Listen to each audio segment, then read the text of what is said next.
Live from New York, this is the Harvey Hour. My name is Nathan Harvey. It's great to have you in on a Tuesday. As always, I'm joined alongside my dad, Stephen Harvey. How are you doing today on this Tuesday? Go Red Sox. Not looking too good. Got smacked by the Guardians last night. Yeah, they aren't playing well at home. They've only won one game at home, 1 out of 4. It's funny Pretty how bad. home is the place. Home has been tough for them the last couple of years. I don't know. I mean, this is a big season. You got the MLB version, the inside, sort of the Hard Knocks type of thing. They're going throughout the entire season. You also have the 20th anniversary of the ending of the Curse of the Bambino. This is a big season for the Red Sox, and you know what? You got to perform in order to make it somewhat entertaining. But we got a big show planned today, a couple nice topics. We also have our mock draft version 2.0 where we do picks 11 to 21. So let's jump right into it with our first topic. So Joe Burrow went on the New Heights podcast, that's Travis Kelce and Jason Kelce's podcast, and he talked about basically his matchup, I guess the Bengals matchup against the Kansas City Chiefs, and he said, and I quote, "They have great players. We have great players. I think we match up pretty well with them. I think we're built to beat them. I always appreciate the legendary battles we have. Guys are out there always making plays. Patrick is always going to be out there making plays. Both teams have big-time defensive lines. It's a great matchup." They have had some very, very good matchups indeed. Joe Burrow and the Bengals have a record of 3-1, including the playoffs against Mahomes and the Kansas City Chiefs. But I want to know, do you like Burrow's bold statement this early into the offseason? We're not even close to training yet. We just started voluntary workouts over here. Yeah. No, I like it a lot. I think that you see Joe Burrow got hurt last year. He didn't play much of the season. It was a tough season for the Bengals, right? They had high expectations. Super Bowl contender, expected to be there. They started out very poorly. Burrow was hurt in preseason and never really got it going. I mean, he actually started to get it going, but then he got hurt and was out for the rest of the season, and that was it for them. And so he's pumped now. I mean, missing all that time and watching from the sidelines and seeing his team not being able to even make it into the playoffs. I think it really hurt him, and now he's anxious to get back. He's healed up, and he's going to be ready to go. So I like his fire. Okay, so you're right. Massive expectations coming off a crushing AFC Championship loss, I believe, to the Kansas City Chiefs the year prior. He gets hurt in the preseason. I even had him as my MVP candidate.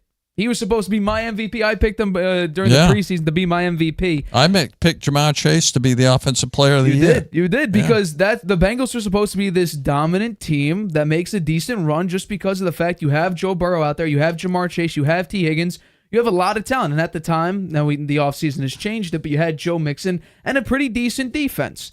My problem is, and we've seen this a number of times, and especially this season, the Chiefs like to get a lot of sort of baggage. They carry everything with them, and they keep the receipts, and when they need to take them out, they show you, hey, we didn't forget about what you said. Remember last offseason, I forgot who said it, Burrowhead. They started calling Arrowhead Burrowhead because of the fact that at the time, the Bengals were 3-0.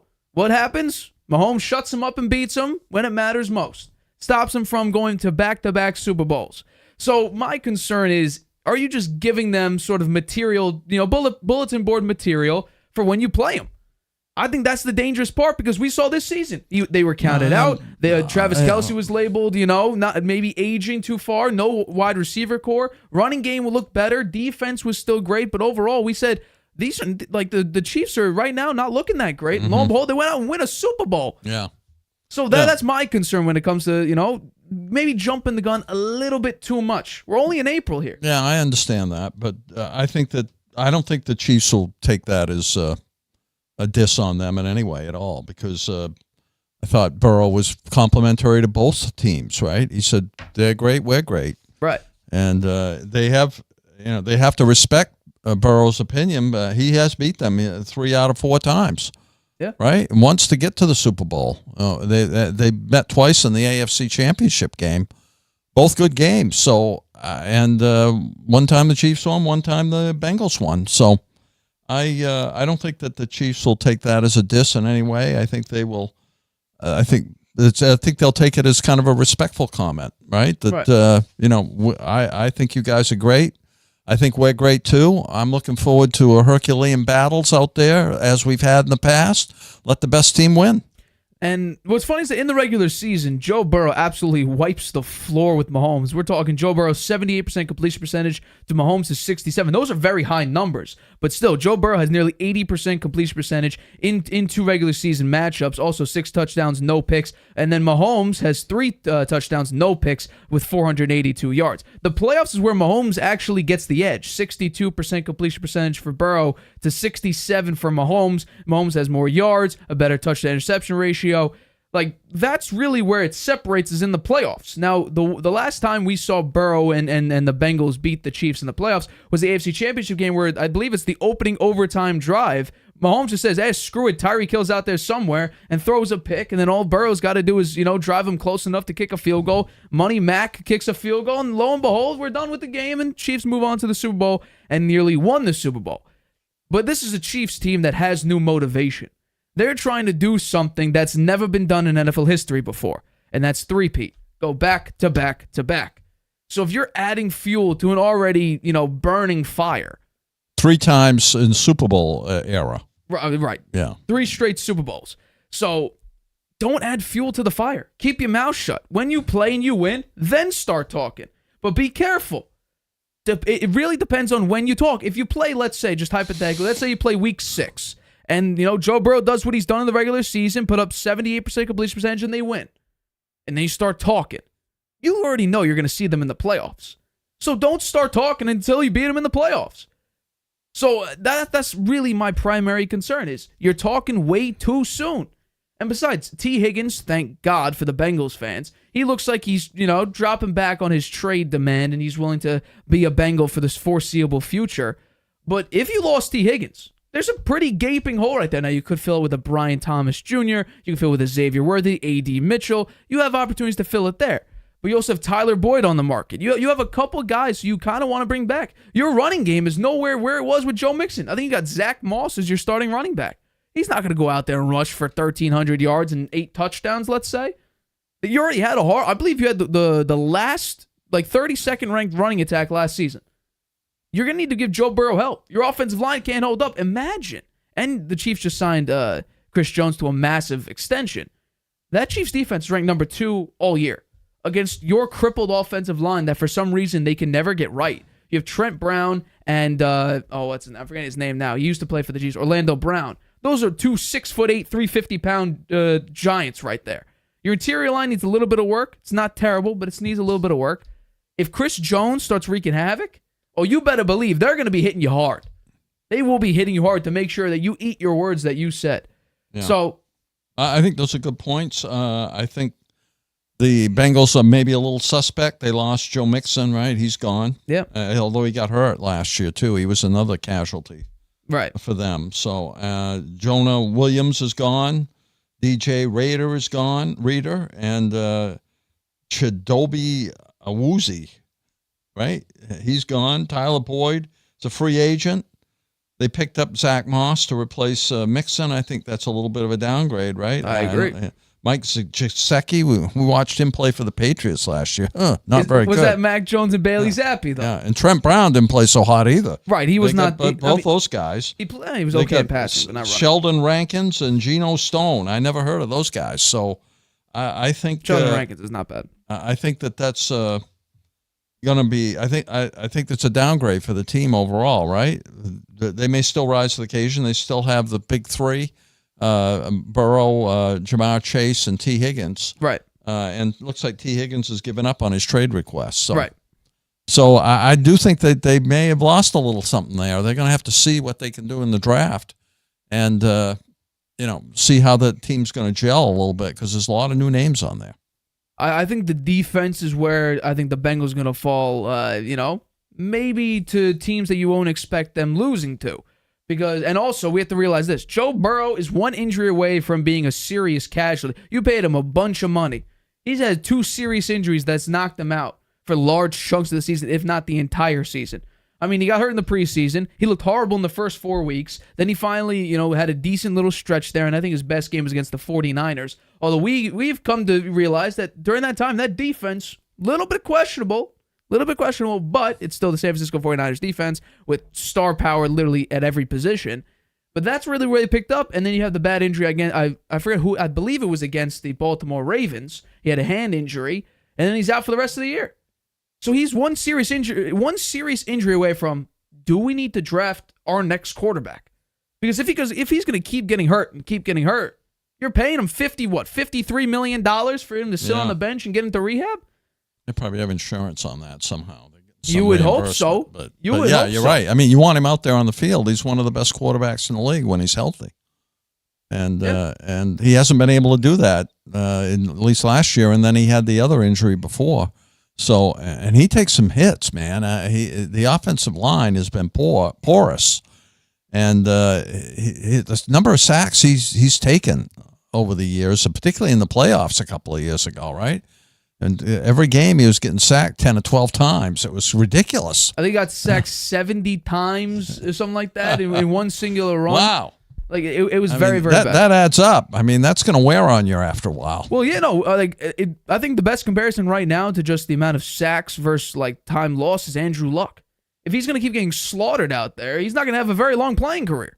And that's going to be incredibly disappointing because of the amount of talent Burrow possesses. I mean, we're talking about a guy who I think a lot of people had for MVP this prior season, who definitely thought that the Bengals were Super Bowl contenders, and he ends up getting hurt. And he looks horrible through the first month of the year. And we're like, okay, what's happening? I know he's hurt. You should bench him, let him rest, let him get healthy, and bring him back. Because really, it's rough to see that much talent be wasted because you can't get the offensive line right. So if you could just get that, and right now, like I said, you have two behemoths on your left and right tackle. Hopefully Trent Brown holds up. He had an okay year last year, but his course with the Patriots was a pretty ugly one. But if you could just hold up, give Joe Burrow some time, he could execute a pocket. I still think, fully healthy, he's my number one quarterback in the league, even over Mahomes. Really? Wow. I mean, he's beaten him 3 times. And in the regular season, nearly 80% completion percentage, 6 touchdowns, no picks against these Chiefs. Yeah. You just got to stay healthy, and that's a massive question mark at this point. We've seen 2 they're trying to beef up the offensive line with Trent Brown. You hope he's good enough. I mean, he's big enough. He's 6'8". I think he's 350, 320, something like that. Somewhere in between there. I think he's 350. I think he might even be more than that. I thought he was like 360. I'll look it up, Yeah. I think he's 360. 359. 359, pretty close. Yeah. And then Orlando Brown's 344. Wow. So, yeah, you have 2 massive guys protecting your blind side, and then you got your right tackle. So, if those guys hold up, give you an extra half second, I think you should stay relatively healthy throughout the rest of the season. All right, let's get into our next topic here. This is a fascinating one. So, we've seen this recently about quarterbacks saying that, I only want to play for this team, or even father figures like Deion Sanders say that I want my kids to play for this one team. And also Travis Hunter, too, because according to the New York Post, Deion Sanders has given Shedeur and Shiloh, as well as Travis Hunter, their list of 6 acceptable teams, which include the Eagles, 49ers, Cowboys, Commanders, Ravens, or the Atlanta Falcons. You have 6 teams that you can go to. Interestingly, all teams that Deion played for except for the Eagles. Plus the Eagles, exactly. So I want to know, how realistic do you think Deion's plan is for his sons, as well as Travis Hunter? Only if the teams that he wants them to go to trade up, because most of those teams, and maybe Atlanta was the exception, are going to be winning enough so that they're not going to be in the top 4. Right. If you think Shiloh is going in the top 4, I don't. But personally. It also depends on what teams it depends on what they do next year in college, right? They got another year to play, so we'll see how Shedeur does next year. I mean, he started out like a house of fire last year. Then the offensive line was horrible there for a while, and he was getting sacked right and left, and he couldn't do much. So I think he is a talent, but is he a top 4 pick in the draft next year? Hunter is Hunter a top? Hunter was hurt quite a bit during the year. He didn't play quite a few games there, and when he came back, I don't think he was quite as good as he was before he got hurt. So I don't know. I think it's a lot of publicity more than anything else with Deion talking. Well, the ranking, I've listed the rankings here. So according to, and you could take this, with a grain of salt, maybe Walter Football which I think is a pretty reputable source. They have a bunch of things going on. They did their projected round 1 of the 2025 NFL draft, and this was last updated Saturday, March 23rd. So it's not too long ago. Nothing really has changed per se in the realm of, oh yeah, this college player played well or not. So, I mean, I think this is an okay list to use. He has the Tennessee Titans with the first overall pick selecting Shedeur Sanders. My guess is you're going to go with Will Levis. He's going to be horrible, and it's really going to be, insane to say 2 years you're done. But if you have an opportunity to get Shedeur, he goes at number 2. Then here's what's interesting. Walter Football has the Patriots at number 3 selecting Travis Hunter. Next year? Next year. Shiloh Sanders is not within the top 32 picks for the first round. And then you have draftcountdown.com, which gives you the big board. Shiloh is not listed within the first 140 prospects. Shedeur Sanders, I believe, I have it in front of me, he is 77th. 77th, huh? Travis Hunter is number 6. Wow. And this is the big kicker, right? Let's go down the teams who are going to be available, let's say within the top 10. Because I think Shedeur will be a top 10 pick, and I think Travis Hunter would also be a top 10 pick. Let's go. 49ers, will they be in the top 10? No. Probably not. Philadelphia Eagles? No. Probably not. Dallas Cowboys? No. Probably not. Baltimore Ravens? No. Probably not. Atlanta Falcons with Kirk Cousins? Probably not. Probably not. And in this one, maybe, but they're just about to draft a quarterback, the Commanders. I think with there. Shiloh, that's a possibility because according to this big board, he's not within the top 140, and he's probably not going to be a first-round pick unless he has this monster year in 2024, 2025. The Commanders might be your first option to be in a top 10, but they're about to draft a quarterback. Could they go with Shiloh, who's a safety, as well as Travis Hunter, cornerback? You could go for Travis Hunter if you have a top 10 pick, but he might go within the top 3 to a team you don't want. Because there are a number of teams that could seriously be poor that I think, honestly, we're not expecting. Because I think really, Pittsburgh, I think, is going to be poor. I don't think they're going to be very good. I think Denver right now, depending on what they do in the draft, could be poor. If they stick with Jarrett Stidham, they're going to be high up on that, believe me. Yeah. But then again, it's not on the list. It's not on the list. The Raiders, will they draft a quarterback? I don't know. But if they go with Aiden O'Connell or Gardner Minshew, they'll be there. Are they on the list? No. So if you're trying to fill out this list, it's not going to work for you. I mean, what is a team thinking about when they see something like that from Deion Sanders? I mean, if Shedeur Sanders has a fantastic year, and he could be in the top 4 picks, right? Yeah. Oh, or Travis Hunter, both, and a lot of people thinking he's already up there in the top 6 or so. Right. If they have fantastic years, and none of those teams are in the top 4, does that mean they get drafted by one of them, that they're going to refuse to go play there? Are they going to pull an Eli Manning and say, I want to be traded? That's ridiculous. I think it's ridiculous. Well, this is about the NIL, and this is what gives college players now a lot of power because you could stay within college, make more money than you would if you're a relatively low first round pick. You make more money in NIL deals. So now you're kind of manipulating the draft to potentially be in your favor instead of accepting where you might be able to end up facing whatever adversity comes your way and maybe becoming a better player because of it. So this is kind of the situation that we find ourselves in, especially with Deion Sanders. Massive personality. I think he's a great coach. I think he's a great mentor to his players. He cuts the middleman out. You talk directly to him, he'll give it to you straight. I think Deion Sanders is a phenomenal coach. He was great at Jackson State, and now I think he's doing a pretty good job at Colorado. Mm-hmm. I think he had a very peculiar method last season of only using the transfer portal for his prospects. I think this season, Colorado, I think will be a little bit better. Especially the fact that you're retaining Shedeur. Shiloh's not bad. Need to do something about the offensive line. The offensive line needs a lot of work, and he even said that he needs to get a brand new offensive line. That's what I said. He gives it to you straight. I respect that. It's rough, but I respect it. Yeah. He doesn't leave you lingering like some of these other coaches. I like Deion Sanders, too. Absolutely. He's a colorful guy. He's outspoken. He was a fantastic player in the NFL. Best cornerback in NFL history, in my opinion. And he was a great punt returner. He could play on offense, too. He's an amazing player. Could play baseball. Yeah, I believe that's right. He played in the for World Atlanta. Series. Yeah. So, yeah. I mean, I it's not going to work out. And I think, because Caleb Williams, we heard a little bit about Caleb Williams potentially denying Chicago the opportunity to draft him. or at least him playing for Chicago. Yeah, he backtracked. And then Caleb Williams, rightfully so, said, no, I just want to play for an organization that really cares, and Chicago really cares. Smart move. Will Shedeur Sanders, and by the way, I think this is a Deion move to not have Shedeur be in this draft, to not have Shiloh in this draft. I'm pretty sure that was a Deion Sanders move saying, yeah, you're going to play another year. And I mean, with the way it looks, not bad. And also, he said recently that he wants his kids to play in warm weather to maximize their potential. Well, San Francisco, yeah. Philly, no. Right. And that's Baltimore, an outdoor. really. That's an outdoor stadium. Right. Baltimore, no. Baltimore, not really. Washington, no. Not really. Oh, yeah.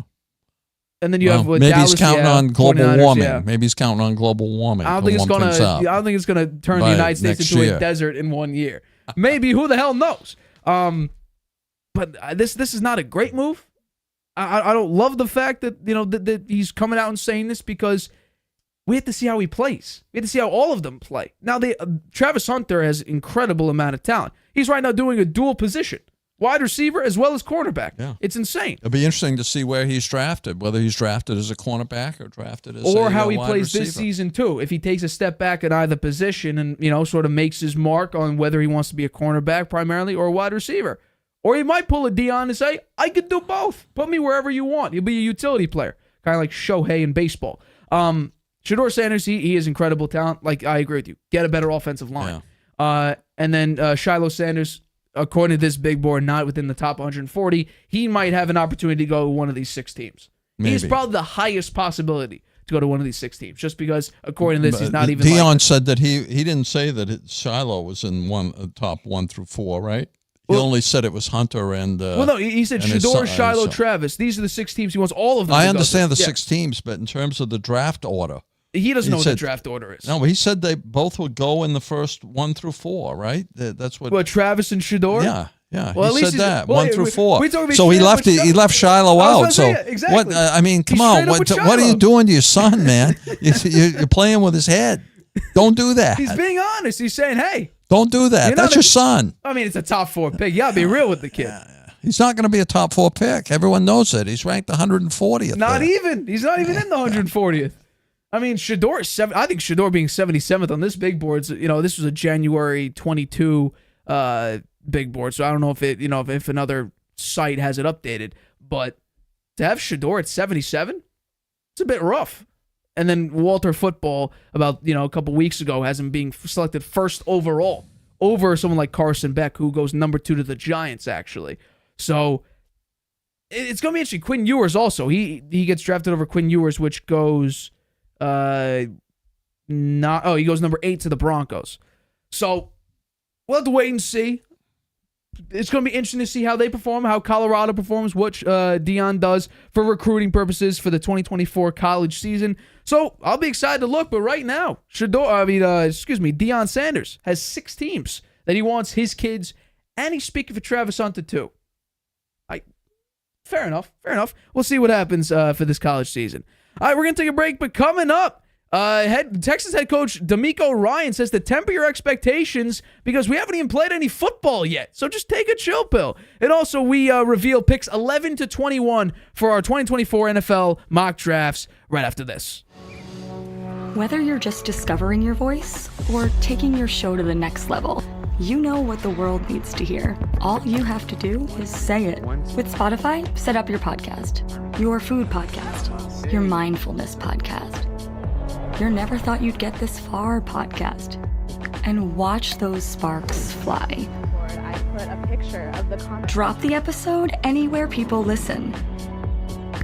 And find out who they're cooking with. Where they're finding inner balance. And why they love your show. You're already a creator. Now you can create, connect, and get paid for your passion with one single free tool. Spotify for podcasters. Talk where the world listens. Using Wi-Fi without NordVPN could mean sharing your private stuff with more people than you think. Stay safe on public Wi-Fi. Get NordVPN's special offer and encrypt your internet connection. NordVPN. Online security starts with a click. Welcome back to the Harvey Hour. My name's Stephen Harvey. It's great to have you in on a Tuesday. As always, I'm joined alongside my dad, Stephen Harvey. Let's get into our next topic of today's show. So, Houston Texans head coach DeMeco Ryans, obviously the Texans have a lot of expectations. He actually responds to those high expectations by saying this: "We don't care about expectations. Talk doesn't win games. We have to go out and play good football when the time comes. We're always hunting. That doesn't change for us. Expectations on the outside, whatever that may be, it doesn't change who we are rather. The expectation from the outside doesn't permeate inside of our building." Fair point. Haven't played any football yet. We don't know how the Texans are going to look, but they have made some incredible changes with the acquisition of Stefon Diggs. Also, offensive line. You got defensive pieces throughout the entire... I mean, the Texans should be a very, very good team. But he's telling, hey, we haven't played football yet. Everything could go horribly wrong, potentially. So I would like to know, how far do you expect... He's saying to chill the hype for now, but how far do you think the Texans can go in the 2024-2025 NFL season? They have the potential to go deep, I think. And I think that with C.J. Stroud, if he has another year like and sometimes quarterbacks sophomore year, they take a step back. So it'll be interesting to see. But he doesn't look like that type of player. I think he was the rookie of the year. Ryans was close to the coach of the year. Missed it by one first-place vote. I actually think he should have gotten it. Who did get it? Who got it? Kevin Stefanski, I believe. Oh, interesting. I would have picked. I would have picked Ryans over him if I had a vote. I didn't have a vote. So they won the AFC South title last year, 10-7 and 23. They'll be definitely starting with a lot more confidence this year, right? They're going to start with a lot of confidence. We made the playoffs last year. Our quarterback was rookie of the year. We picked up Stefon Diggs, a wide receiver. We picked up Danielle Hunter. We're returning most of our players. We have Will Anderson on defense.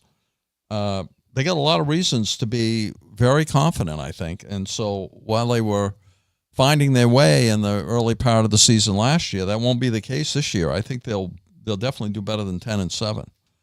And that will place them pretty well for a decent playoff spot. And I think they have the potential to go deep in the playoffs. I'm not sure they're going to win the Super Bowl. I mean, that's a lot to ask for Yeah, it is. a team with a quarterback that's only second year and a coach that's only in his second year. But I love the way the coach is teeing it up. He said, we're always hunting. Expectations from the outside doesn't change who we are. It really doesn't matter. He's saying it's us against the world, and that's the way it should be. I think that's how the kind of focus you got to have. He's focusing on the team goals, right? He's made an upgrade with Stefon Diggs.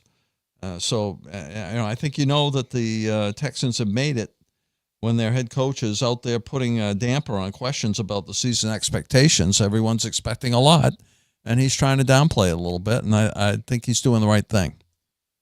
Well, when we did our over-under predictions for a couple of the teams there, I said the Houston Texans, who I believe were 8.5 or 9.5. I said that they'd be over. This was a team that was 3-13-1. Only drafted they drafted C.J. Stroud and Will Anderson. They also made a couple, low-key, really good, like B-minus moves in the offseason last year, and that led them to 10-7. You go from 3-13-1.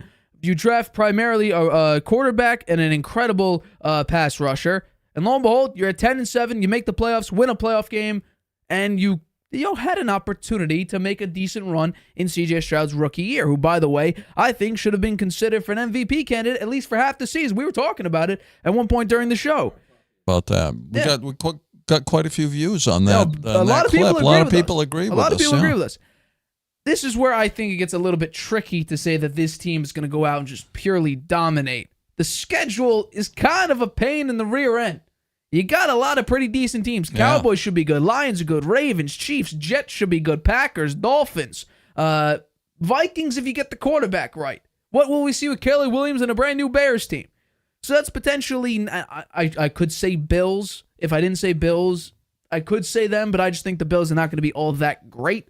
Not a lot of offense pieces at the moment, but it could be that. So you potentially 10 really rough matchups. And if you want to add both Jaguars games, add both Jaguars games. That's 12 really tough games. I think their division is weak, compared to them. I think that's a Not gonna pretty fully good disagree. division to be in. I think probably the NFC South is also NFC South's horrible. is a weak division. I think the AFC South is a weak division too. The Titans, they're going to be going with Will Levis, right? He played a little bit last year and had some spark there, but I think they lost Derrick Henry, right? Leave that up there. And the Colts, they have Richardson, right? But he got hurt last year. He didn't really play much. He didn't really get a full understanding of the NFL game, I don't think, because he was only in there for 4 or 5 games. And then who was the backup that came in for the Colts? Gardner Minshew played well for them. I don't know if they can be as good as they were last year with Richardson in there. It's going to be interesting to watch. The Jaguars were a disappointment last year, right? Everyone expected them to be the one that was going to go deep into the playoffs from the AFC South, and they didn't even make the playoffs. And, Doug Peterson, he's kind of had that issue a little bit when he was with the Eagles. He got them to the Super Bowl, beat Bill Belichick, and then after that, he had a terrible time in the regular season with the Eagles. And eventually, they let him go. Yeah. So I think there's maybe 5 out of 6 wins there in their own division. Maybe they win 5 out of 6, right? Wow. Yeah. And then you look at what the other weak teams are. The Patriots, they probably will beat them. Weak, probably. Patriots, the Bears, right? So that's 7 wins. Then I agree with you. It gets quite a bit harder, but Minnesota might be a win. Right? Could be. It could be a win. They're going to be, who knows what their quarterback situation is going to be. So that's 8 wins. Then they got to beat some of these tough teams here. So they got the Jets. That's a possibility, right? Wow. It's on the road, but I think that's a possibility. I don't see them beating Kansas City. Green Bay, they're on the road there. Green Bay's looked really good at the end of last season and probably don't get that one. They might be able to beat the Lions. The Lions are kind of up and down during the year. The team wins the games we thought they'd win. They lost some of those, so that's a possibility there. And maybe the Dolphins. They could probably beat the Dolphins. And maybe the Bills, too. We don't know what the Bills are going to be like. They lost a lot of their players. And Stephon Diggs has gone over to the Texans. He's going to be up for that game. That's for sure. Absolutely. So I think they get to 10 wins. Can they do better than that? Possibly. Well, I think it's going to be, and I still believe they'll win 10 games. I just think we're going to need to see a repeat of CJ Stroud and then just a little bit more, which is possible. The Texans currently have the 9th best odds to win the Super Bowl, ahead of the Dolphins, but behind the Eagles. They're 18-1. Those are the odds that they got. Well, they got a tougher schedule because they played well last year. Right. That's how it works. You play really well, you play harder teams. Which is how it should be, which is funny how the Patriots had like the toughest schedule. I know. I don't understand that. That was rigged. Rigged against Belichick. No, rigged against Mac Jones. That's who it was rigged against. Because the defense played fine. I have faith in CJ Stroud. I think he's an incredible quarterback. I think what we saw with Stephon Diggs, the Bills were very dependent on Diggs. The number of reception targets he had in late game, when Gabe Davis is having an off game, you need Stephon Diggs to have a great game. Otherwise, you're screwed. I think that could be that doesn't need to be the same way with the Texans because the roster is just so much deeper. You have Stephon Diggs, Nico Collins, Tank Dell, Robert Woods, Noah Brown. Mechie is okay. Injuries, though. And then you also have Dalton Schultz, your tight end. Then you have Joe Mixon, the running back, and Dameon Pierce, who ain't that bad. Like, this team is incredibly deep. It's incredibly versatile. It's just really good. So I still think the Texans are going to win 10 games. I think that depending on who their first round matchup is, it could really determine how far they go. If you go up against them, let's just say that let's say they win the division, and with 10 wins, they're the 3 seed, and you go up against, that's the thing. Let's say you go up against the Chargers. Let's say the Chargers. Could Justin Herbert with Jim Harbaugh, and let's say they get Blake Corum and an offensive line that's improved, and a defense who's playing much more physical, can they disrupt an offensive line which maybe potentially has some flaws throughout the season? Because we saw CJ Stroud under pressure wasn't the best, But could we see a potential where just a more physical team disrupts passing lanes? Because the Chargers do have a lot of talent. Yeah, well, I think C.J. Stroud is someone who can make the broken play. He's pretty quick. He's a great athlete. He can move out of the pocket, still make that throw. Right. Yeah. So I think that the broken play, he's a guy that you can count on to find somebody when the play breaks down. So I'm not so worried about that. And I'm against the Chargers. I might give the nod to the Texans. I really might, because I would need to see how they play, though. It's Harbaugh's first year back in the NFL, and the Chargers defense, man. They, even though they had some big names on it last year, they did not play well at all. I'm giving it because of Brandon Staley. That's what I just think. Brandon Staley was not a good defensive coach for him, or just an overall head coach for him. I think Jim Harbaugh comes in there. We saw what Michigan's defense did. They were the most physical defense in college football last year. You bring that, and you had Khalil Mack, Joey Bosa, the Asante Samuel Jr., the cornerback. I mean, they have pieces to be dominant. They just haven't been able to perform adequately. Yeah. I think Jim Harbaugh brings that, because wherever Jim Harbaugh's gone, he's found some level of success. Whether it be the 49ers, whether it be with Michigan, doesn't matter. He's found some form of success wherever he goes. I think that's the same thing with the he got Chargers. to the Super Bowl, and he lost it to his brother. It was a very good Super Bowl. It was a very good Super Bowl. It went right down to almost the last play. There's a kick return touchdown by Jacoby Jones. Jacoby Jones. Who also had a tremendous catch, Joe Flacco. Yeah, right. Hail Mary against the Broncos. Yeah, I remember that. And he won the national championship this past year in college, so he wants that Super Bowl win. And you know what? He probably will get it, but I'm not sure it's next year. I think it may take him a year or two. I'm not saying he goes out and wins the Super Bowl this year, but I'm saying they go from what they were, which was 5-12. Yeah, 5-12. But do you think that the Texans can beat them in a playoff game? I would need to see. If they play physical, I'd be nervous. Here's the thing. If they come out playing physical anyway, and they're, let's say, a top 8 defense in the league, because that's what, on paper, that's what their defense should be, at least top 10, I'd be a little bit nervous saying, okay, Jim Harbaugh actually has this defense playing where it should be. Yeah. And then also, just based on how Michigan's offense looked, Justin Herbert, we're going to see a little bit of a step back, an increase of a running attack. Mm-hmm. So I think we're going to see a much more balanced offense, a physical defense, and I was trying to manifest it this past season of the Chargers competing with the Chiefs. I think depending on who the Chiefs drafted to get a wide receiver that hits instantly, it might not be the case. I'm saying the Chargers have an opportunity to compete for the AFC West, because if everything falls into place the way it should be. Now, you did get rid of your top 2 wide receivers. Quentin Johnston's not quite there yet. You need to get a wide receiver yourself. You also need a running back. You have a couple offensive pieces to fill. You can get another offensive lineman as well. Couple pieces to fill. If you fill them and they hit, this team will be a serious competitor, which they should have been against the Jaguars when they were up by 24 points. One half, Trevor Lawrence comes back. Brandon Staley. Yeah. Well, let's say that the Texans get by you think the Chargers might be there. Then they wind up probably against either the Ravens or the Chiefs, right? That's where I think they may meet their match. Yeah. No. I mean, they got beat badly by the Ravens last year, even though they played great in the first half. Second half, they didn't have anything. So the Ravens won going away. I don't see and the Chiefs beat the Ravens. So I don't see the Texans getting by either of those teams. They might get to the AFC Championship game, but they'll be facing one of those two, I think, and I don't see them getting by that. But it will be a great year if they could get to the AFC Championship game. 100%. Right? Yeah.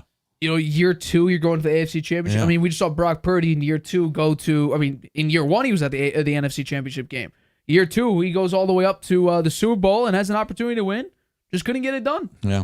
You could blame it on the defense, which I'm sure you still do. But I do. I blame it on the defense. He got him the lead twice, once in the fourth quarter, once in overtime, and they lost. I mean, it's Patrick Mahomes. What do you expect? You got to give Mahomes credit at least sometime. Well, the defensive coordinator got fired. Yeah. For the Steve Wilks, 49ers, yeah. He was good when he coached the Panthers. The defense was very, very good. But, yeah, we'll see if Steve Wilks. I think we'll see him in another high-ranking role pretty soon. But yeah, let's get into the big topic of this week's show, I should say. because it's time for our picks for the NFL draft, the picks 11 to 21. This is what we do every year for the past, at least for me, for the past 3 or 4 years now. I've done a mock draft for the past, this is the second year that we're doing it together on the show. We had a pretty good draft last season. We started off very, very similar, picks 1 through 10. I think there's some massive differences this time around in picks 11 to 21. So let's begin with my 11 picks 11 through 21. So let's begin. The first pick, the number 11, the Los Angeles Chargers. I had them selecting Talisa Fuaga, offensive tackle, Oregon State. Jim Harbaugh and Greg Roman, this is where their offense will begin to shine. We're talking about an offensive lineman who could also play guard as well. He's going to be incredible in the run-blocking game. That's where he really excels at. The Chargers had the 25th best rushing attack, which is not great, and it definitely was not aided by the 32nd ranked run-blocking offensive line. So what they need is they need a proper offensive lineman who is very good in the run-blocking game, which Fuaga is. We're going to see, I think, an upgrade there, especially if you get a Blake Corum, who Jim Harbaugh already knows his strengths and weaknesses. You get a run-blocking offensive lineman that can help that. I guarantee you we're going to see a more balanced Chargers offense that's going to execute the offense very, very well. Also, you also go receiver here. Perfectly acceptable, but I think that this draft is so deep in receiver talent as well as you're not going to go quarterback, but it's very deep in receiver and quarterback talent. I have them, I believe, also the 23rd picks. I had them trading up, trading back with the Minnesota Vikings at the 5th pick. You can go out and get a pretty decent receiver at pick 23 anyway. So there you go. Pick 11, the Los Angeles Chargers, Talisa Fuaga. Number 12, the Denver Broncos. I have them selecting Bo Nix, quarterback out of Oregon. Bo Nix, I don't think a lot of people are very high on. Don't understand why. He's a very, very long-tenured college player, and I think that's actually what will benefit him, and I think that's what draws Sean Payton into him as well. He's experienced. He's also had 5 offensive coordinators and a number of head coaches throughout his college career, so he has faced adversity and has to face a new offense basically every single year. Sean Payton, Russell Wilson didn't run his offense very well. Bo Nix can learn an offense pretty quickly, and in a year can run it pretty effectively. We're going to see that with Sean Payton and the Denver Broncos, I think, in year 1. But Bo Nix himself is a very, very smart player who doesn't take unnecessary sacks. He was first in turnover-worthy percentage this season, so he's very, very smart to who he throws it to. He has a lot of football experience, like I said, and I also thought that Sean Payton would like that. He was first in passing grade, intermediate throws, and under pressure rate, according to PFF. So he can handle pressure. He's good in the intermediate throws, and overall, his passing is pretty good. Number 1 in the college last season. And also, we worried about deep passing. That's the big thing. Can you run and can you throw the ball deep? That's what's nice and flashy. Gets the clicks, gets the YouTube highlights. It's what we actually saw Caleb Williams kind of suffer with this season. He's 5th in deep passing, and he has incredible arm strength. And I think, honestly, underrated mobility when it comes to Bo Nix. I have him number 12 to the Denver Broncos. Number 13, the Las Vegas Raiders select Terrion Arnold, cornerback out of Alabama. You could go quarterback here. Michael Penix is available. Depending on how your mock drafts go, we could also see Bo Nix available here. However, it seems like Antonio Pierce is actually kind of fascinated with Aiden O'Connell and will give him a shot at the starting job. You also signed Gardner Minshew to potentially also start for you. I don't think you would actually sign some of those players, whether it be Gardner Minshew or keeping Aiden O'Connell, if you thought that you were going to draft a quarterback anyway. So I'm going with probably, arguably, the best cornerback in the draft because the secondary for the Raiders has been pretty terrible. You also have offensive lineman here as well. But Arnold he's an incredible athlete as well. He has a great start and stop momentum and ability. And I think, honestly, like I said, with a horrible Raiders defensive backfield, which has been the case for a number of years, ask Derek Carr how he needed to struggle with a poor defense when he was on offense. It's rough out there. But I think you get arguably the best cornerback in the draft. Bolster a defensive backcourt with Nate Hobbs and Jack Jones as your 2 starting cornerbacks. You help out your defensive backs, help out your defense. Max Crosby and that defensive front's already good. I'm pretty sure Antonio Pierce anyway is going to go with Aiden O'Connell. It was not that bad, honestly. Not that bad with Aiden O'Connell. You could wait a year, get a better draft pick next year, draft the Shedeur Sanders or anyone else, draft the Quinn Ewers, draft the Carson Beck, and there you go. I'll take Terrion Arnold, cornerback at Alabama, at number 13. Number 14, the New Orleans Saints select Olu Fashanu, offensive lineman out of Penn State. It looks like it's rough for the Saints. Trevor Penning has not really worked out for him. You also have an injury to Ryan Ramczyk, I believe is how you pronounce his name. He's dealing with injuries. We don't know how he's going to come back very well. But Olu Fashanu, very, very young prospect. That will be a day one instant upgrade over really whatever you got. The Saints were 25th in run blocking, 26th in pass blocking, He is an incredibly athletic offensive lineman for how big of an offensive lineman he actually is. And honestly, the Saints need to bolster an offensive line because, please, Derek Carr, for his entire career, has been begging for a competent offensive line. Throughout his entire tenure with the Las Vegas Raiders, Oakland Raiders / Las Vegas Raiders, his offensive line averaged the 30th ranked offensive line in the league. Give this man some help, and at the Saints, we each thought it was going to be better. Not really the case. 25th in run blocking, 26th in pass blocking. Give Derek Carr some help. Olu Fashanu, I think that's a massive upgrade. You also give Derek Carr a little bit more time in the pocket. He was the fifth quickest quarterback in time to throw. Didn't really have that much time to throw. Olu Fashanu, number 14th pick to the New Orleans Saints. My next pick, number 15, the Indianapolis Colts select Quinyon Mitchell, quarterback out of Toledo. Now, Quinyon Mitchell, I think, is going to be a special defensive back. Quarterback is just a need for the Colts anyway. But Quinyon Mitchell, tremendous anticipation. He was tied for the third most forced incompletions this past season. I think he performed his best when he was out wide instead of being in the slot or going deep. He was much better out wide, which is actually what the Colts could use. So you have a perfect fit when it comes to that. He's 6 foot and 195 pounds, and here's the kicker. He runs a 4.33. He flies on the field. Absolutely flies. He could have more experience, of course, but he has Gus Bradley as his coach. So guess what? Gus Bradley also worked with some tremendous top cornerbacks in NFL history. So I think, honestly, perfect fit for him and perfect fit for the Colts. Quinyon Mitchell, number 15 to the Colts. Number 16, the Seattle Seahawks select Troy Fautanu, interior offensive lineman out of Washington. The Seattle offensive line needs a little bit of work. Wasn't great. K9 wasn't all that great last season. He could be much better. I think with a better offensive line, you give Geno Smith a little bit more time in the pocket to throw. He might resort back to his 2022 stat where he was the comeback player of the year, and he performed pretty well. I think he had nearly 70% completion percentage. So I think he had to bolster the offensive line better. They were 27th in pass block efficiency in last season, also 15th in run blocking. So you want to bolster your interior offensive line. Troy is 6'4", 317 pounds, and his flexibility is incredibly impressive. He can literally go throughout the entire offensive line and be okay. He can perform pretty well just throughout the entire whole offensive line. His athletic ability, 6'4", 317, like I said, impressive. And this is the kicker here.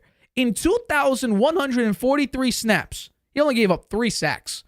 That is an insane percentage. So he's going to keep you safe at least. He'll do his job and not just get blown by, at least in college. We'll obviously have to see pros is much different, but Troy Fautanu, if I'm pronouncing that correctly, I don't think I am, but he goes number 16 to the Seattle Seahawks. Number 17, Jacksonville Jaguars select Nate Wiggins, cornerback out of Clemson. So the Jaguars let Darius Williams go and sign Ronald Darby to be sort of their nickel back. So they kind of need an outside cornerback, and they definitely need more depth at least. So I think Nate Wiggins is a perfect fit for them. He has great recovery speed, so in case he gets blown by, you have him right there. He can recover very easily. He has incredible athleticism, high motor, high competitive drive, which is what you need in a young player. You don't want him to get complacent. Oh, I'm the number 17th pick. I could chill back for a little bit. Nah, you want him out there competing every single day. It looks like he glides and sort of, cruises throughout the field. He's incredibly quick. However, he's 6'1", 173 pounds. He can get thrown around. He can't break out of blocks. He might not tackle very well against the Derrick Henry in open field. So that's really my only main concern, but I still think Nate Wiggins will be a pretty good fit with the Jacksonville Jaguars. Number 18, the Cincinnati Bengals select Byron Murphy, II defensive tackle out of Texas. So we mentioned earlier in the show, DJ Reader, hard to replace, obviously. You get a couple nice pieces. You got Sheldon Rankins. You also have B.J. Hill, Sam Hubbard, Trey Hendrickson. I think with Byron Murphy also in a depth position there, could be a very, very deep and very, very good defensive front. Honestly, and this is what's going to be interesting. He throws linemen out of the way. When in run defense, if he tries to get a block on a running play, he throws them out of the way. He has incredible balance, can't get thrown off his mark. He has great first step explosiveness off the offensive line. if you really want to beat Mahomes, like Joe Burrow was saying, you got to get to him. You got to put him on the ground. Byron Murphy, second in hurries last year. Pretty good in the passing game, even better in the running game. So Byron Murphy, if the Bengals really want to beat the Chiefs, and that's what Joe Burrow's saying, they're built to beat them, go Byron Murphy. He'll disrupt that offensive line regardless of who's out there, and especially because the Chiefs' offensive line, it's not that great.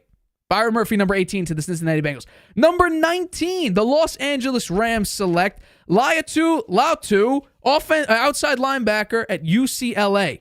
So Aaron Donald retired this offseason. You're not really going to fill that hole because people are saying, is he the best defensive player in NFL history? I think there's a serious argument you can make that he is, but I would still put Lawrence Taylor there. However, that hole is now become massive. I expect the Rams in this draft to use most of their picks on defensive players. And with Latu as your first pick in this draft, I think it's going to be a pretty damn good pick. He has the quickness and agility to make interior offensive linemen hell.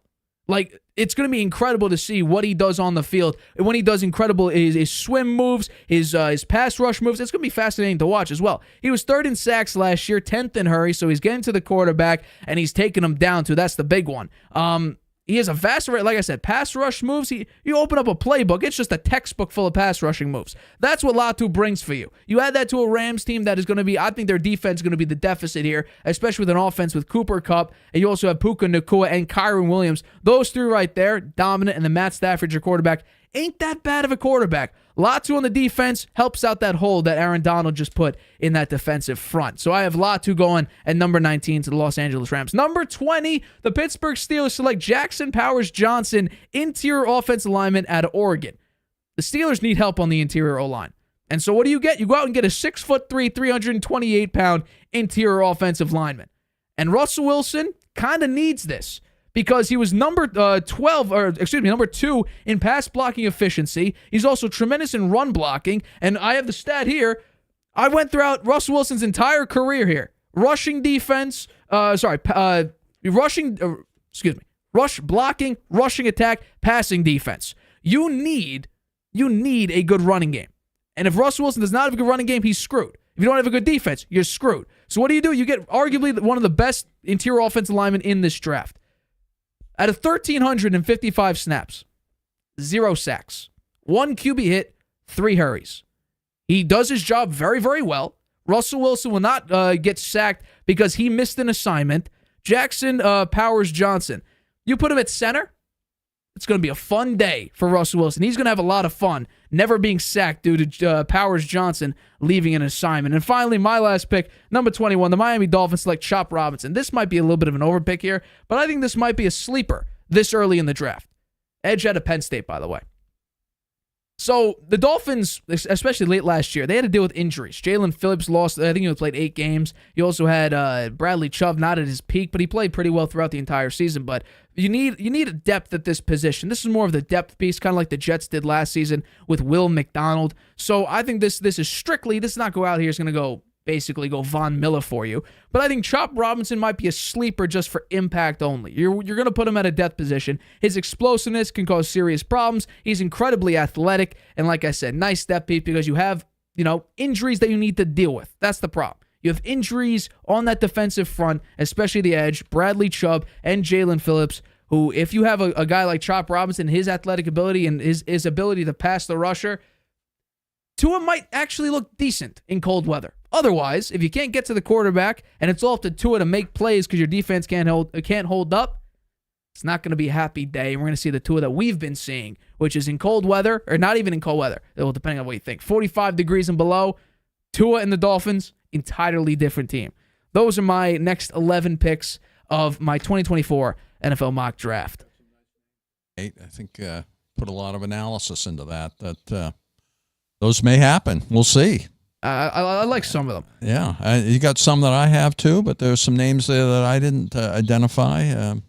Maybe you'll see who I picked in those spots, and maybe we can have a little debate about that. The hardest ones for me were picks 12 to 15, because some of them are circumstantial, like cornerback, Terrion Arnold, and then Quinyon Mitchell. I like Terrion Arnold. Yeah. So I think especially whether to go offensive line or quarterback for the Raiders was very hard for me. I had to choose between 3 players. I was a little surprised you went with Bo Nix over Michael Penix. Injury history. Yeah. Injury history. Yeah, I saw that. That is an issue. So, you get to do your next 11 picks Okay, now. here we Jump go. into it. I'm excited. So, I guess with the 11th pick in the draft, the Minnesota Vikings. I am picking Michael Penix. There you go. Yeah. There's your quarterback. Yeah, quarterback Washington. I think he's the best pure passer in the draft. He's got arm strength, anticipation, and touch. He's underrated in the play-action fake. He's aggressive downfield. He's an aggressive downfield thrower who trusts his receivers to go get the ball. And he'll have those kind of receivers in Minnesota with Justin Jefferson, Jordan Addison, and T.J. Hawkinson. So I think that he's a good fit for the Vikings, and I'm pretty sure they're going to take him. He's a southpaw. Interesting, right? You don't see too many southpaw quarterbacks out there. One of the big questions, as you just mentioned, there is his durability. He's 6'3", 213 pounds.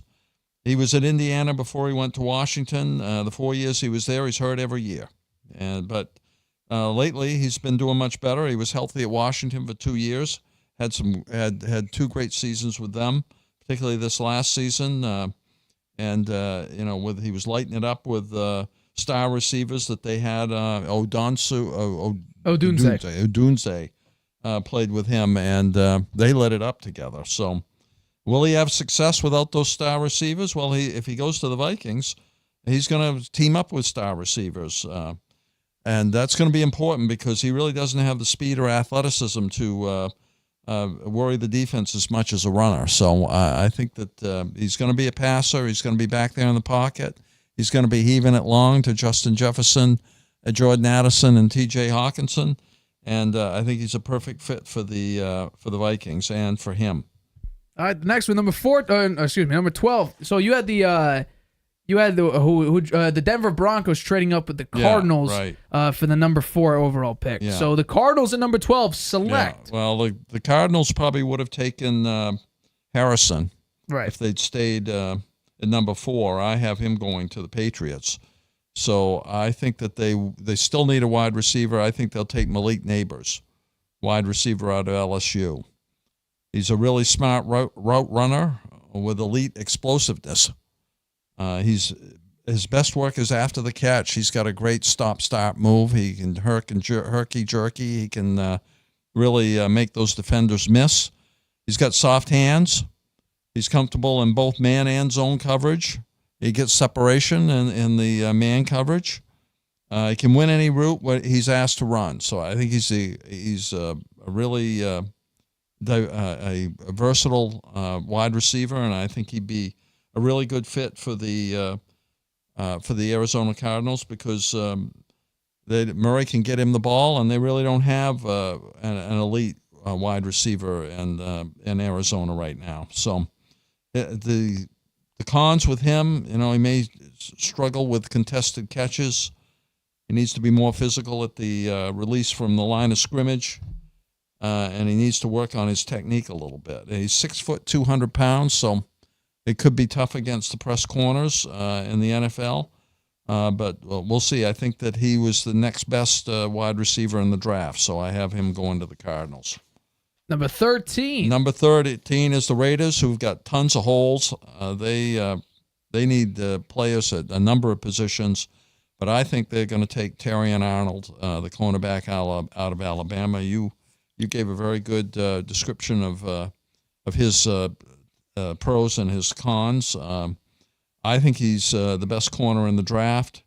6 foot, 196 pounds. He might be a little on the small side in today's NFL, where the violence there and the big players are, they're much bigger and faster and stronger, and maybe he needs to beef up a little bit. He's tenacious though, and he's got the complete skill set. He plays with confidence and physicality. He's feisty. He's good run defender as well. He moves up and does well with that, which is a little surprising given his size. He's got a polished technique and it minimizes separation. He's a shutdown playmaker. And as I mentioned on the cons there, maybe he's a little on the small side. Others have more length than he does, some of the other corners. And the straight line recovery speed, that might be a little bit of an issue with him. And he doesn't have a whole lot of experience being a redshirt sophomore. So I still think he's the best corner, and I have him going to the Raiders, who, as I said, need a lot of players. I think they'll take him.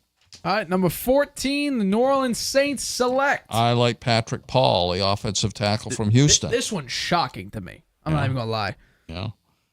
I think he's perfect for the Saints line. It was a mess last year. They need an elite left tackle, and this guy may be a little bit of a work in progress, but I think he can fill the bill. He's got a tall frame. He's 6'7", 315 pounds. Wow. There's ridiculous length. And he knows how to use that length in the pass protection. It keeps his rushers from getting into his pads with his arms. And he takes scenic, and they're going to have to take the scenic route to get around him to get to the quarterback. He's nimble enough to handle the speed rushers, and he can pull and lead on the outside runs and the screens. The cons against him, even though he's 315 pounds, being 6'7", he's got kind of a lean frame. And when his footwork and his hand usage aren't really on point, sometimes he can give up ground, and tightly packed defenses can cause him to really give up a little bit of ground. So that's something he's got to work on. He's tall, so getting into the pads, into his pads, and lower than the defenders could be an issue. And he doesn't have a lot of experience as a run blocker. So I do think that the Saints will take him, though. Number 15, Indianapolis Colts the Indianapolis Colts select Nate Wiggins, cornerback of Alabama. Wow. You had him going a little bit later in the draft there. He's 6'2", 185 pounds. He's got the height, length, and ball skills to make a big impact, I think. He's impressive wingspan. His advantage when making plays on the ball and not getting beat on jump balls. He has elite ball skills. He closes on the ball faster than most of the tall corners. The cons against him, again, he's a little bit small, 6'2", 185. I think you had him even smaller than that, right? I thought you had him weight down in the 170s somewhere. Oh, look, keep going. I'll look it up real quick. Needs to bulk up, I think, so he won't get bullied the bigger, more physical receivers. 6'1", 173, yeah. Yeah, I think he's bigger than that, Nate. I had 6'2", 185. May struggle to get off the blocks in the run game, too, but I think he's a good fit for Indy's secondary that needs help at both levels. Right. I think the Colts will take a corner as well as a safety. Okay, on to number 16. Number 16, Seattle Seahawks select. I've got Graham Barton. He's an inside Duke. He's an offensive lineman from Duke. Yeah. And I think he's a perfect fit for the Seahawks, who have a massive need for interior linemen. He's versatile, can play all the O-line positions. He's a fierce competitor, a nonstop motor. With leverage early in the rep, he controls his defenders well, the defense well. He stays latched to them through the whistle generally.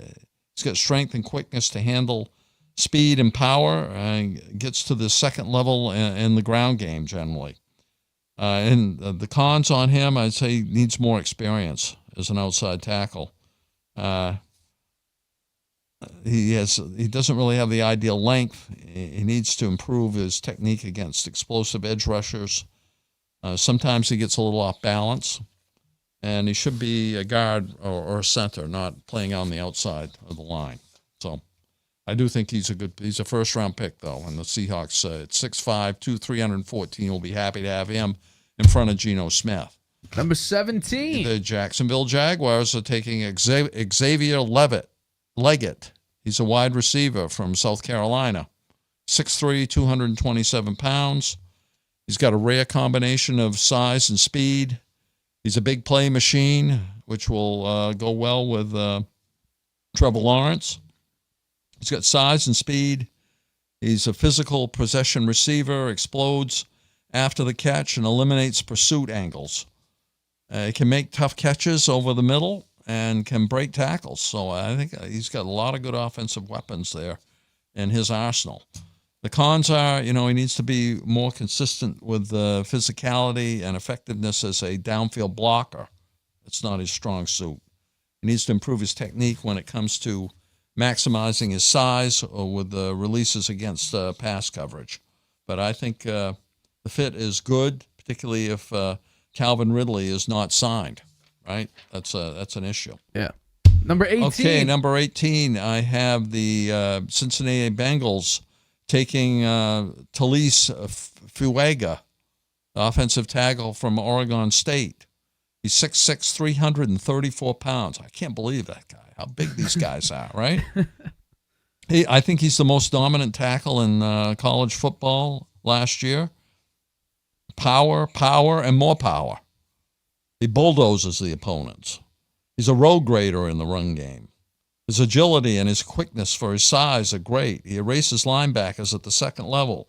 He rides rushers around the arc of the quarterback. So I like his skills there. On the con side, he needs to work on his technique, his hand usage, his punch in the pass protection, or latching on to defenders in the run game. He needs to polish up his footwork, and sometimes he can be beaten inside. But the Bengals need an upgrade at right tackle, and he's the guy for them. Okay, moving on. Number 19. The Los and Angeles this one, Rams. maybe I'm drinking the Kool-Aid here. I picked Kool-Aid McKenzie. McKinstry. He's the cornerback out of Alabama, 6'1", 195. Tall, long arms, athletic.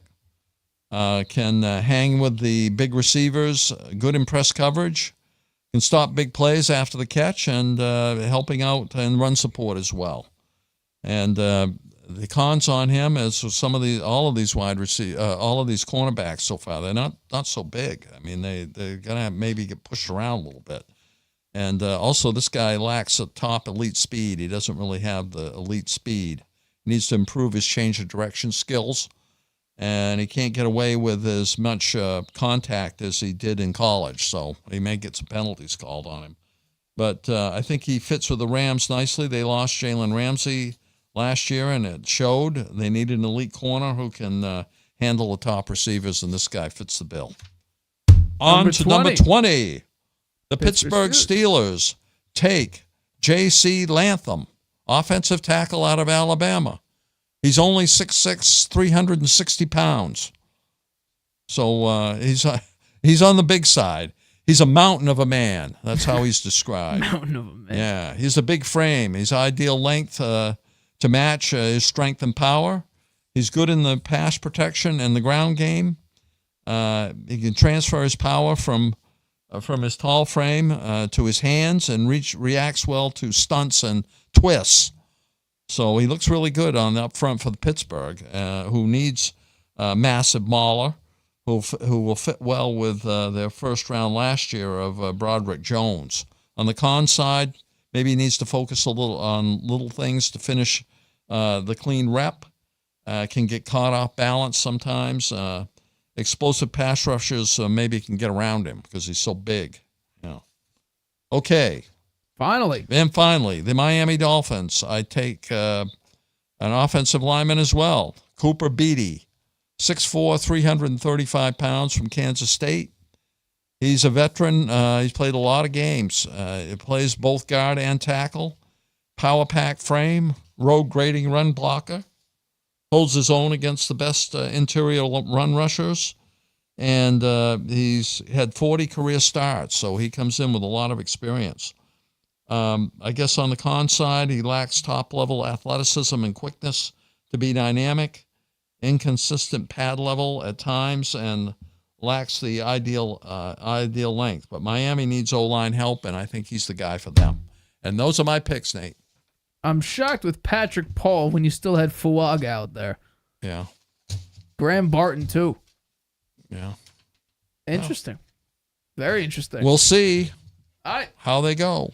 The draft's a little over 2 weeks right now, so we still got a little bit of time. We get our version 3.0, a.k.a. just picks 22 to 32 to wrap up our mock drafts for the 2022 NFL Draft.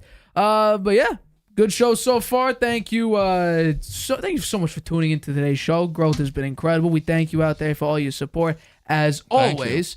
A lot to come on Friday. More NFL news. I'm sure more draft news. It's sports. There's news every single day, every single hour. So we're going to talk about some on Friday. Stay tuned for that. But for now, my name is Nathan Harvey. That's my dad, Stephen Harvey. We have been the host of the Harvey Hour. Catch us Friday, 6:30 p.m. Eastern, right here on YouTube. Hi, Grandpa.